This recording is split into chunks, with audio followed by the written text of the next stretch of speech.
Hello बच्चों, let's read the question. The question here says assertion given है cleistogamy is advantageous to the plants, reason being it results in the assured seed set formation even in the absence of pollinators. We have to mark 1 if both assertion and reason are true and reason is the correct explanation of the assertion. 2 if both assertion and reason are true and reason is not the correct explanation of the assertion. 3 if assertion is true but reason is false. 4 if both assertion and reason are false. So for this question our key concept would be, हमारा की concept होगा regarding the types of flower.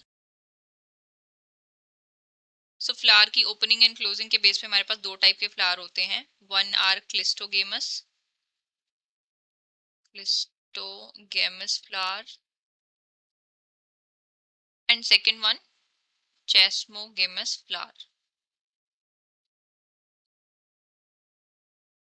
So cleistogamous flowers होते हैं which are always closed,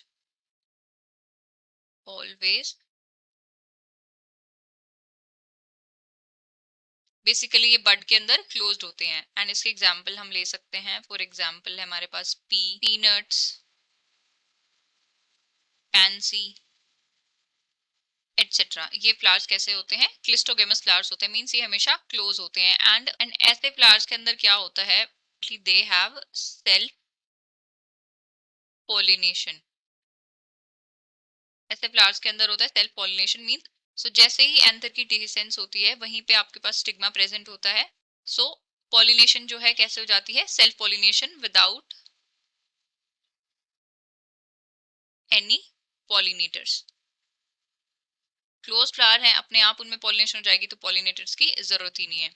chasmogamous flowers होते हैं जो कि open होते हैं. तो हमें असर्शन गिवन है cleistogamy is advantages to the plants. हाँ एडवांटेजेस है बिकॉज कोई पॉलिनेटर्स की जरूरत नहीं पड़ती है, बिना पॉलिनेटर्स के अपने आप पॉलिनेशन हो जाता है. Reason being it result in the assured seed formation even in the absence of pollinator. तो क्या होगा कि कंटिन्यूस अगर सेल्फ पॉलिनेशन होगा तो यहाँ पे क्या बनेंगी? Pure line, that is assured seed set यहाँ पे बनेगा. मींस यहाँ पे क्या है? सेल्फ पॉलिनेशन हो रही है तो means there will be no variety. यहाँ पे क्या होगा? अशोर्ड सीड सेट फॉर्मेशन होगी. तो रीजन भी हमारा करेक्ट है. तो असर्शन रीजन दोनों ही ट्रू है और रीजन जो है असर्शन को करेक्टली एक्सप्लेन भी कर रहा है. तो हमारा करेक्ट ऑप्शन होगा option 1. So final answer for the question is option 1. I hope you have understood it well. Best of luck and thank you.